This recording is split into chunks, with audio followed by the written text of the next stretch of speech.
Nous vivons un temps de jugement très impressionnant, où les icônes religieuses tombent du ciel. Leurs péchés les éclaboussent comme de la boue. De la même manière, d'autres édifices religieux tombent. La charité chrétienne en fait partie. Il existe une vieille stratégie liée à l'argent, une stratégie très sournoise, et elle fait vivre et prospérer beaucoup de gens. Et puis par extension, elle fait vivre beaucoup de membres du clergé et d'institutions religieuses. Il n'y a pas de repas gratuit. There is no free lunch. Oui, je parle avec des mots anglais, parce que c'est une expression anglaise. Et une expression marketing à la base, reprise par le prix Nobel de l'économie, Milton Friedman. Il n'y a pas de repas gratuit. Ce qui signifie il n'y a jamais eu rien de gratuit. Tout se paye au bout du compte. L'expression fait référence à une pratique commerciale qui avait cours aux États-Unis à la fin du XIXe siècle. Les patrons de bar offraient un repas gratuit à ceux qui s'engageaient en échange à acheter au moins une boisson. Le tenancier, en pratiquant ainsi, faisait le pari que les consommateurs seront plus nombreux à venir ou qu'ils consommeront davantage et que leur fidélité rembourserait les repas offerts. Donc, que la surconsommation qui s'ensuivrait, elle générerait par la suite un profit supplémentaire. Alors pourquoi je prends cet exemple? Parce que bizarrement, ce procédé commercial, bien qu'il fonctionnait à merveille, fut interdit pour cause d'incitation à la consommation d'alcool, favorisant ainsi l'alcoolisme. Mais ce procédé marketing n'a jamais vraiment disparu. Je dirais même qu'il s'est développé de manière totalement folle en prenant tellement de formes différentes. Rien n'est gratuit. Tout se paye au bout du compte. Cette stratégie marketing, c'est la face cachée de la gratuité. C'est de faire croire à un geste généreux et gratuit envers l'autre, alors que l'intention est de retrouver son argent doublé d'un profit supplémentaire. Lorsque ce procédé est fait dans le cadre commercial, ce principe reste assez visible et accepté. Mais il y a des cas qui dépassent l'activité commerciale, et où ce principe est très opaque, pour ne pas dire ténébreux. Par exemple, en politique, un État corrompu va annoncer à sa population, par exemple, que les transports seront gratuits. Mais il omettra volontairement de dire que les impôts augmenteront pour payer cette gratuité. Je pense que vous me voyez arriver aussi avec la religion. Et oui, la religion, elle est passée maître dans ce genre de marketing, de stratégie marketing. Ah bon, me direz-vous, mais la religion n'est pas un débit de boisson, elle n'a rien à vendre. On va lire Apocalypse chapitre 18. Elle est tombée Babylone la grande. Elle est devenue une habitation de démons, un repère de tout esprit impur. Les marchands de la terre se sont enrichis par la puissance de son luxe. Et les marchands de la terre pleurent et sont dans le deuil à cause d'elle parce que personne n'achète plus leur cargaison. Cargaison d'or, d'argent, de pierres précieuses, de perles, de fin lin, etc., etc. Et on arrive à la fin du 13e verset qui dit de cargaison de corps et d'âme d'hommes. Vous voyez, Babylone, c'est cette ville de lumière et d'argent dont le monde entier rêve. Et derrière Babylone se cache un esprit de démon religieux, un esprit hypocrite qui cache ses intentions, celle de s'enrichir en allant même jusqu'à faire un commerce humain et à vendre des âmes. Nous venons de le lire, cargaison de corps et d'âmes d'hommes. Alors oui, la religion est un organisme commercial qui ne porte pas son nom. Le christianisme, dans son ensemble, prône la charité. Mais cette charité, elle suit un plan marketing très bien ficelé. Les donations, bien qu'elles paraissent gracieuses, se font à la manière des tenanciers américains.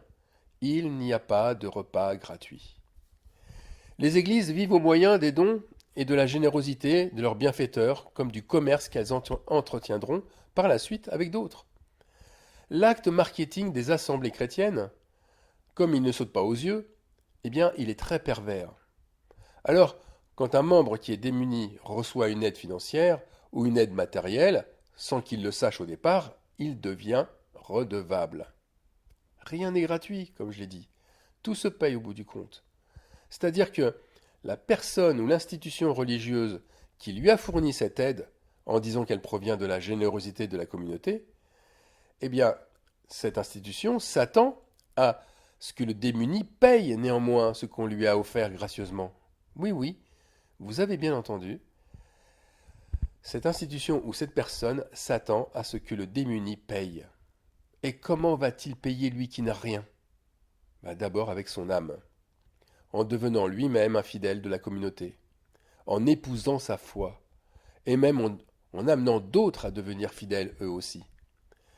Mais ces démunis, s'ils restent dans leurs conditions, ne vont pas être utiles pour le mouvement religieux.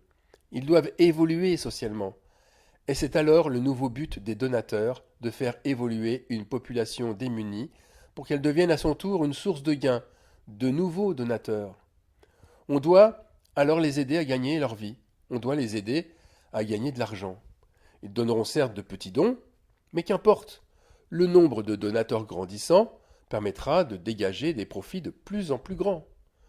Ce procédé machiavélique est celui de vendre son corps, puisqu'une partie du revenu du travail ira à l'institution ou aux représentants de cette institution sous forme de dons, d'offrandes ou de dîmes.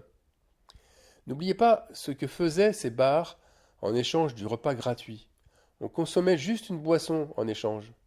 Le repas, certes, devait valoir quelque chose comme 10 euros, et la boisson peut-être 1 euro, donc quelque chose d'insignifiant, mais tous ces petits 1 euro multipliés, ils allaient faire de nombreux euros.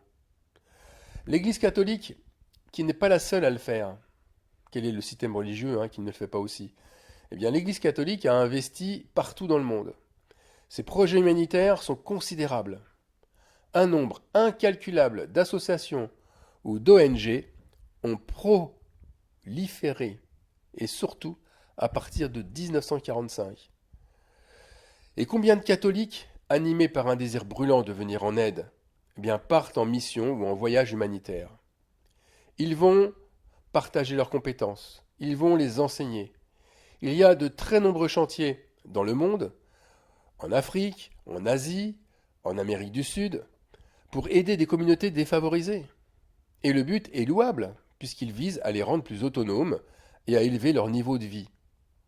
Mais voilà, ne soyons pas dupes. Les intentions sont toujours les mêmes. Dans un premier temps, disons-le, le projet humanitaire permet à celui qui fait un don financier ou en nature de s'acheter une bonne conscience. L'acte n'est pas si gratuit qu'il n'en paraît, puisqu'il sert de faire-valoir personnel. En fait, on paye pour reluire son image. On paye pour paraître plus empathique aux yeux de son public, pour paraître plus saint aux yeux de son assemblée. En Grèce, au VIe siècle, les riches notables, appelés évergètes, manifestaient une générosité intéressée par des dons et des bienfaits, et leur grand cœur leur donnait droit à de très hautes récompenses et honneurs. Une stèle était érigée. Donc sur ce monument étaient gravés leurs noms et leurs bienfaits pour influencer les générations suivantes. Et ces grands notables recevaient publiquement une couronne en or. On réservait pour eux les premières places lors des grandes fêtes. Donc ici, le repas n'est pas gratuit. Il est même payé double. Le donateur paye sa part, mais l'acquéreur la sienne aussi. La charité chrétienne se paye double au bout du compte. La générosité exceptionnelle des donateurs est pervertie. Les donateurs sont comme les évergètes grecs. Et les démunis, quant à eux, ils profitent des grâces humanitaires, mais ils payent à leur tour leur part. Car une fois élevés socialement, ils n'ont qu'une envie, c'est de montrer leur reconnaissance envers ceux qui les ont aidés. C'est de montrer leur reconnaissance au Dieu de leur religion. Ces nouveaux petits producteurs et petits consommateurs viendront remplir les églises locales. Alors bien sûr, je ne parle que d'un aspect de l'humanitaire. Il serait trop long de parler de toutes les dérives. Maintenant revenons à une petite échelle. à une échelle donc beaucoup plus petite, donc c'est-à-dire un petit groupe de croyants. Tant que ce groupe exerce une aide, sans rien espérer ni rien attendre en retour, et sans instituer un système habituel de dons, eh bien l'aumône est faite avec vérité. Matthieu chapitre 6, verset 3. Mais quand tu fais l'aumône, que ta main gauche ne sache pas ce que fait ta droite. Alors tant que les donateurs ne regardent pas ce que leur main droite donne, en attendant des récompenses, alors tout va bien. Tant que les aidés ne se sentent pas redevables, tout est bien. Mais le jour où ils vont regarder ce que leur main droite donne et ce que leur main gauche reprend, alors la stratégie commerciale va reprendre ses droits. Le démuni, son corps et son âme, se sentira redevable. Il sera à son tour absorbé par ce mouvement spirituel, et cela malgré lui. Alors, face à tout ça, mes frères et sœurs, gardons-nous d'une telle influence, parce qu'elle est diabolique. Dieu n'est plus là sur son trône, il ne règne plus, mais c'est Mammon, la richesse, le prince de ce monde qui est honoré. Or, se garder soi-même, en connaissant simplement que ce procédé marketing est mauvais, ce n'est pas suffisant. La connaissance ne peut à elle seule nous convaincre de la vérité. Vous aurez un jour ou l'autre cette stèle gravée à votre nom dans votre cœur, où vous aurez envie que ceux qui ont reçu vos dons témoignent de votre générosité. Vous savez, le dicton populaire « un homme avisé en vaut deux », il n'est pas infaillible. Vous aurez beau être prévenu d'un danger, et vous aurez beau être doublement sur vos gardes, la séduction du tous paye en fin de compte vous rejoindra. Pourquoi ? Parce que manger à l'arbre de la connaissance du bien et du mal, elle vous permettra uniquement d'avoir des règles de bonne conduite, de vous donner des principes moraux, donc de vous battre pour le bien. Mais tous ces beaux principes seront un jour ou l'autre transgressés, et transgressés plus rapidement que vous le pensez. Le mal aura raison de vous. Ce combat est vraiment perdu d'avance. Le roi Salomon, qui avait reçu la sagesse de Dieu, lui tomba dans ce système pernicieux où on lui devait à chaque fois son tribut en or. 2 Chroniques, chapitre 9, verset 13. Le poids de l'or qui arrivait chaque année à Salomon était de 666 talents d'or. Vous voyez, ce croyant juste, Salomon avait oublié le don d'amour. Il avait la connaissance du bien et du mal, mais il lui manquait autre chose, une chose essentielle. Vous l'aurez sans doute compris, manger à l'arbre de la vie, c'est alors l'unique solution. Mais l'accès à l'arbre de vie n'est-il pas bien gardé ? Lisons Apocalypse chapitre 3 verset 22. L'Éternel, Dieu dit, voici l'homme est devenu comme l'un de nous pour la connaissance du bien et du mal. Empêchons-le maintenant d'avancer sa main, de prendre de l'arbre de vie, d'en manger et de vivre éternellement. C'est pas Apocalypse 3.22, je crois que c'est plutôt Genèse 3.22. Vous voyez, l'arbre de vie n'est pas seulement l'arbre qui donne la vie éternelle, c'est un arbre qui donne une nourriture éternelle. Et cette nourriture, elle redonne la vie là où il y avait la mort. Seul Christ ou ceux qui ont reçu Christ par l'Esprit peuvent y accéder. Ce chemin, en fait, c'est une onction. Par conséquent, c'est un don divin. Ce n'est pas une simple inspiration ou un sentiment généreux. Le fait de posséder l'onction, ça fait que l'arbre de vie parle directement au cœur. Et cet arbre inspire. Oui, il inspire, mais directement, non pas pour dire ou faire ce qui est bien, et pour dénoncer le mal, mais à faire ce qui est juste et à dire ce qui est juste. La véritable compassion, elle naît en fait de cet arbre. L'arbre de vie donnera une réponse équitable, sans émettre de jugement, un jugement de valeur, sans rien attendre en retour, et cette réponse est directe, intentionnelle et pratique. La réponse permet alors de pratiquer la justice de Dieu. Elle permet véritablement de dire « tout est gratuit, tout est une grâce de Dieu ». Le repas donné par le disciple est gratuit. Alors c'est vrai, tout se paye au final. Mais pour l'aumône, Christ a tout payé, par son sacrifice. Et il le prouve lorsqu'il dit dans l'évangile de Matthieu « Car j'ai eu faim et vous m'avez donné à manger. Je vous le dis en vérité, Toutes les fois que vous avez fait ces choses à l'un de ses plus petits, c'est à moi que vous les avez faites. Oui, l'amour n'est pas un lien, il n'est pas redevable. Ce n'est pas parce que tu m'as aidé qu'obligatoirement je dois t'aider. Car si ce principe existe, il devient une loi.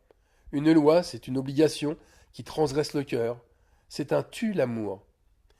Et le sacrifice de Jésus-Christ nous permet juste d'aider notre prochain parce que nous le faisons naturellement pour nous-mêmes. Vous voyez cette nuance est un gouffre avec l'obligation d'aimer. S'obliger à aimer pour des causes aussi bonnes et belles soient-elles, mais n'aboutira qu'à pervertir son cœur. Par contre, aimer en Christ, ça ne donnera jamais, jamais de perversion. Amen.